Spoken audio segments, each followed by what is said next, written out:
The haven point coaching classes में आप सभी का स्वागत है बच्चों। जैसा कि इस टाइम पे बच्चों का सबसे बड़ा सवाल है, सबसे बड़ी क्वेरी है कि मेरा सर 12th हो गया है, मेरे पास कौन कौन से डॉक्यूमेंट्स होने चाहिए। ठीक है, इस टाइम पे सबसे ज़्यादा बच्चों के यही सवाल आ रहे हैं कि सर मेरा क्लास 12th हो गया, मेरे पास कौन कौन से डॉक्यूमेंट्स होने चाहिए। तो देखो बेटा, वही आज मैं बताने वाला हूँ कि तुम लोग के पास कौन कौन से डॉक्यूमेंट्स होने चाहिए, क्योंकि तुम्हारा 12th हुआ है तो तुम्हें कॉलेज में एडमिशन लेना होगा, है ना। कहीं भी मान लो कोई डिप्लोमा ही करना है तो उसके लिए क्या क्या चीज़ें होनी चाहिए। मान लो कोई कॉम्पिटिटिव एग्जाम की तैयारी कर रहा है, एसएससी, बैंक, रेलवे, तो उसमें क्या क्या चीज़ें होनी चाहिए वो सारा डिस्कस किया जाएगा। रीज़न ये है बेटा, क्योंकि होता क्या है, हम लोग तैयारी स्टार्ट कर देते हैं या सोच लेते हैं, बट वहाँ पे कोई छोटी छोटी चीज़ें बहुत प्रॉब्लम कर जाती हैं। जैसे क्या होता है, हम लोग स्टार्टिंग में ध्यान नहीं देते हैं, और जैसे आधार कार्ड में किसी का डेट ऑफ बर्थ मिस्टेक है ना, वो पहले नहीं सीरियस लेता है, लेकिन एंड टाइम पे जब उसका क्या होता है, एग्जाम आता है, और जब वो एग्जाम देने जाता है तो वहाँ पे एंट्री ही नहीं होती है। अभी बहुत बच्चे आए थे हमारे पास, सीईटी का एक बच्चे का एग्जाम था, इसी तरह के एक बच्चा सीनेट का एग्जाम देने गया और उसका कुछ तो ऐसा आधार कार्ड और उससे क्या था, मार्कशीट से कुछ तो क्या था, थोड़ा सा अलग था एडमिट कार्ड में। ठीक है, तो उसकी एंट्री नहीं हुई। बताओ कितने साल उसकी पूरी मेहनत साल भर की वेस्ट चली गई कि नहीं चली गई। इसलिए छोटी छोटी मिस्टेक्स हम ना करें, और आने वाले टाइम पे देखो तुम्हें कॉलेज ज्वाइन करना है, कोई डिप्लोमा लेना है ना, तो सब जगह तुम्हें क्या है, कुछ डॉक्यूमेंट्स हैं जो तुम्हें 12th के बाद लिखा है ना, essential documents after class 12th। ठीक है, तुम्हें 12th के बाद कौन कौन से तुम्हारे पास इसेंशियल डॉक्यूमेंट्स होने चाहिए, आज इसको हम क्या है डिस्कस करने वाले हैं। ठीक है, बहुत अच्छे से समझिएगा। जिस बच्चे को समझ में नहीं आएगा वो कमेंट में पूछ लेगा, सर ऐसा ऐसा है, मेरे पास नहीं है, सब रिप्लाई किया जाएगा। ठीक है, देखो समझो, सबसे पहले है एजुकेशनल डॉक्यूमेंट्स में क्या क्या होना चाहिए। तुमने 10th कर लिया तो किसी किसी ये क्लास 10th की मार्कशीट एंड सर्टिफिकेट है, तो क्लास 10th की मार्कशीट अपने स्कूल से लेके आ जाओ। कुछ बच्चे हमारे ऐसे होते हैं जिनको क्या है, उनको लगता है जो बोर्ड एग्जाम में जो रिजल्ट नहीं हम लोगों ने निकाल के दिया था, ठीक है, A4 साइज में जब रिजल्ट आता है, ठीक है, तो लगता है उन लोगों की वही रिजल्ट है ना, बट उसकी प्रॉपर क्या है, बोर्ड की तरफ से मार्कशीट आती है जो स्कूल से तुम्हें लेके रख लेते हैं। अभी अपनी कोचिंग में एक बच्ची थी, तो बोली सर मेरा रिजल्ट तो वैसा ही है, मैं स्कूल से लाई ही नहीं सर्टिफिकेट। तो उसने क्या, अभी तक उसका 12th हो गया है बट उसको 10th की मार्कशीट उसके पास नहीं थी। तो हमने उसको बताया तो वो क्या है, लेने गई है कॉलेज से अपनी, ठीक है, स्कूल से। नेक्स्ट सेम प्रोसेस क्या है, 12th का मार्कशीट अभी तो 12th हुआ है ना, रिजल्ट अभी आया है, तो 1-2 महीने के अंदर क्या है तुम्हारा मार्कशीट आ जाएगा।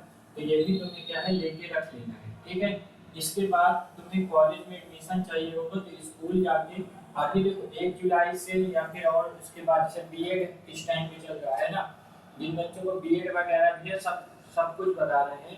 बीएड की काउंसलिंग 1 जुलाई से, और इसलिए सीयूईटी एग्जाम जो हुआ है उसकी भी काउंसलिंग होने वाली है। ठीक है, उसका सबसे पहले रजिस्ट्रेशन करना है।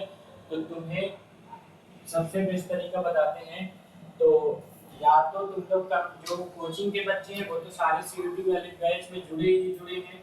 ठीक है, बाकी अगर कोई बाहर का अगर बच्चा चाह रहा है कि मुझे भी सारी इंफॉर्मेशन मिले सीयूटी से रिलेटेड, तो मोहित सर ने एक ग्रुप बना रखा है, उसमें सबसे फास्ट अपडेट वो देते हैं। ठीक है, तो उस ग्रुप को ज्वाइन कर लेना, कमेंट में अपना नंबर क्या है बेटा लिख देना है। अब देखो, फिर है टीसी ट्रांसफर सर्टिफिकेट, तो स्कूल से ये ले लो। जब तक काउंसलिंग स्टार्ट नहीं हो रही है तब तक ये डॉक्यूमेंट्स तुम्हारे पास आ जाने चाहिए, क्योंकि सब में थोड़ा थोड़ा क्या है टाइम लगता है। स्कूल से तुम अपना कैरेक्टर सर्टिफिकेट ले लो। ठीक है, नेक्स्ट अगर बात करें माइग्रेशन, अगर किसी को डीयू वगैरह जाना है ना, किसी दूसरी यूनिवर्सिटी में, है ना, अदर स्टेट में जाके तुम्हें अगर पढ़ाई करनी, तो वहाँ पे बेटा माइग्रेशन सर्टिफिकेट भी लगता है। ये तुम्हारी स्कूल से बनेगा, इसको बनवा लेना है। ठीक है, अब देखो माइग्रेशन मतलब होता है पलायन, एक जगह से दूसरी जगह जाना। तो ये तुम्हें लगेगा उस टाइम पे तुम्हें ध्यान नहीं लगेगा, तुम लोग पहुंच जाओगे काउंसलिंग कराने।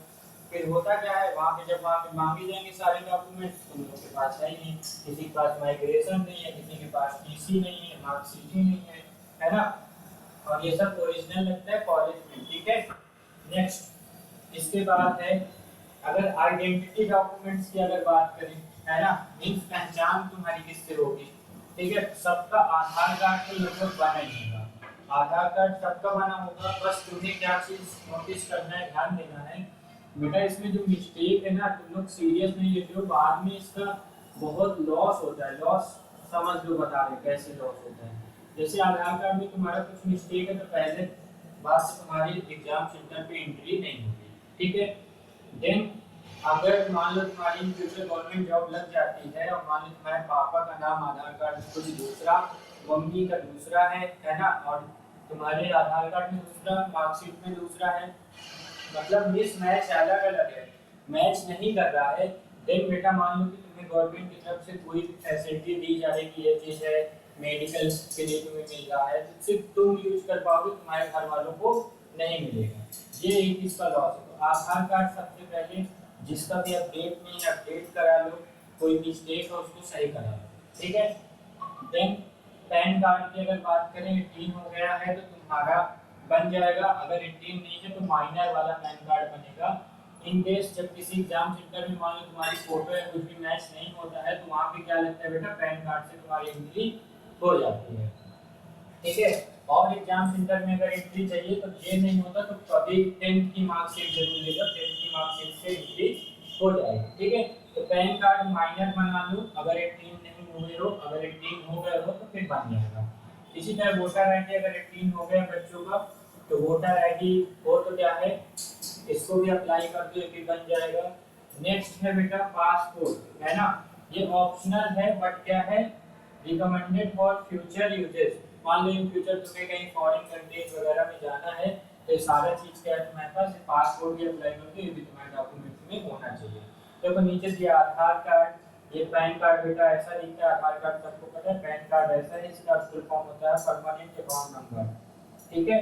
इसके बाद ये वोटर आईडी है और यहाँ पर ये ऐसा तुम्हारा क्या है, पासपोर्ट मिलना है, ठीक है। यहाँ तक किसी को डाउट हो तो बताओ, किसी को अगर इसमें डाउट होगा तो वो क्या करेगा, कमेंट में लिख देगा, उसकी अलग से प्रॉपर वीडियो बन जाएगी कि सर ऐसी ऐसी प्रॉब्लम है।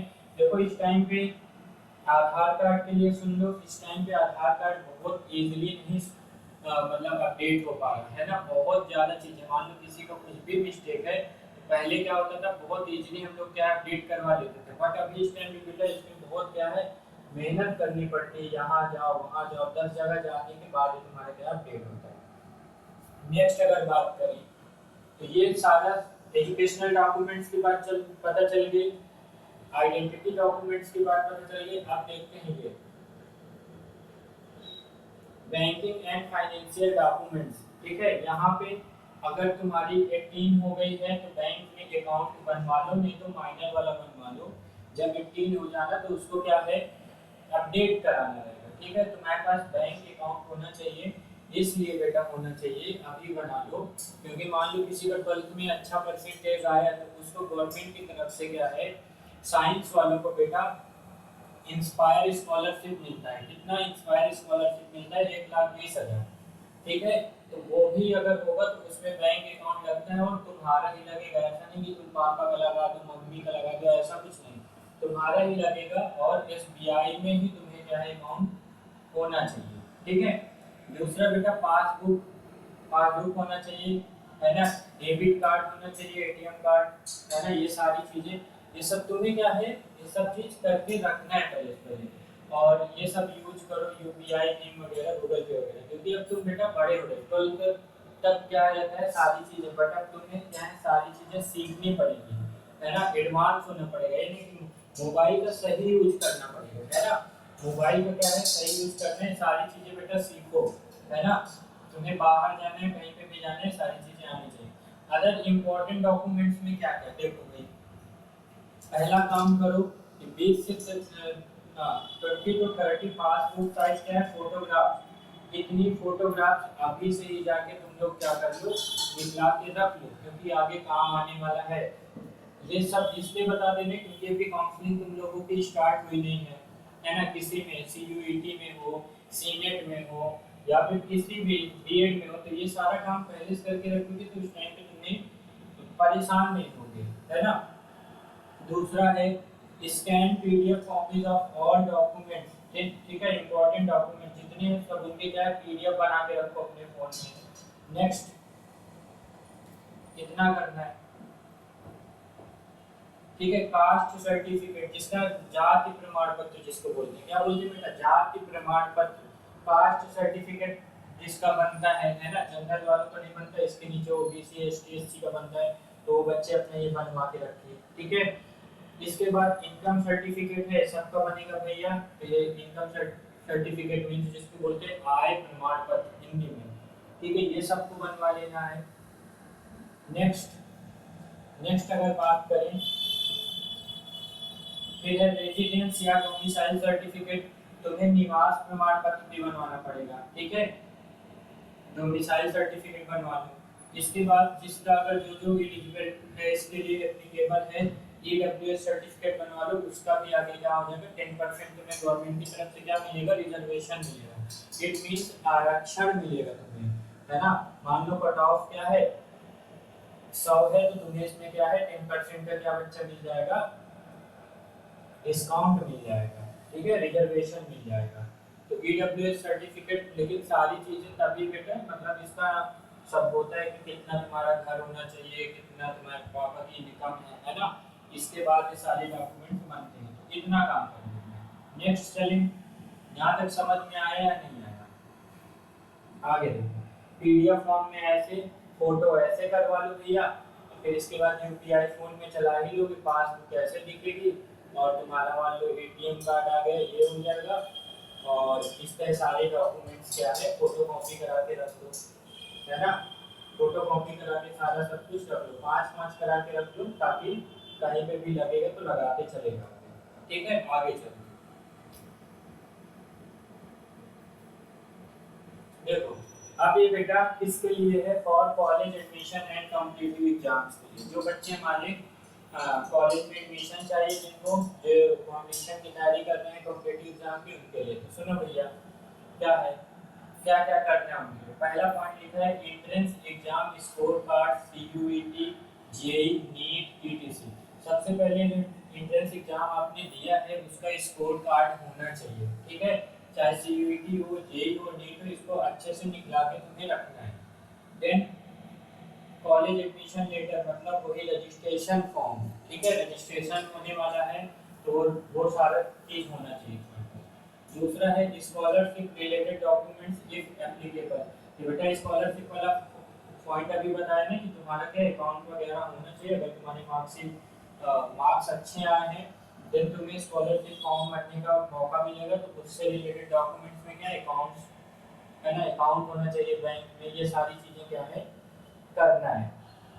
इफ एप्लीकेबल लिखा है ना, अगर तुम उसमें आ रहे हो तब तुम्हें क्या है ये सारी चीजें होनी चाहिए। देखो एडमिशन लेटर हो गया, ऐसे स्कॉलरशिप वाला है, इसके बाद स्कोर कार्ड तुम्हारा सीयूटी वाला। अगला पॉइंट में क्या लिखा है, टिप्स क्या लिखी है, लिखा है कि 4 to 5 photocopies of each documents and store digital PDF copies। अभी जो बताया ना कि 4-4 5-5 फोटोकॉपी करा के हर एक डॉक्यूमेंट्स की करा के रख लो, and store digital PDF copies, और क्या है पीडीएफ फॉर्म में, डिजिटल पीडीएफ फॉर्म में भी कंप्लीट कर लो safely on your phone and cloud storage such as Google drive. तुम्हें किसमें सेव कर लेना है बच्चा, गूगल ड्राइव में क्या है उसको सारा सब कुछ सेव करके रखना है। ये सारी चीजें अगर तुम पहले से पहले बेटा सब कंप्लीट रखोगे तो तुम्हें कोई भी प्रॉब्लम होने वाली नहीं है, ठीक है। ये हो गया पूरा आफ्टर 12 जो हमने लिखा था पहले पेज पे, है ना, कि आफ्टर 12 एसेंशियल डॉक्यूमेंट्स, यहाँ तक सारा सब कुछ हो गया। फिर भी अगर इसमें किसी बच्चे को डाउट है या फिर कोई एग्जाम स्पेशल एग्जाम के लिए कि सर मुझे नीट के लिए क्या करना है, नीट के लिए क्या क्या डॉक्यूमेंट्स लगेगा, या सीयूईटी के लिए कब होगा, है ना, बीएड का भी चल रहा है, एंट्रेंस एग्जाम का रिजल्ट आया उसमें अगर एडमिशन चाहिए, तुम्हें जो जिस भी फील्ड का चाहिए उसमें तुम्हें कमेंट में लिख देना है कि सर मुझे सीयूईटी का, है ना, सीयूईटी का अलग से पीडीएफ बना दीजिए, वीडियो बना दीजिए कि सर इसमें कौन सा डॉक्यूमेंट लगेगा, कब क्या करना है, ठीक है। बच्चों अगर ये वीडियो तुम्हें पसंद आए तो लाइक करो, कमेंट करो, सब्सक्राइब करो।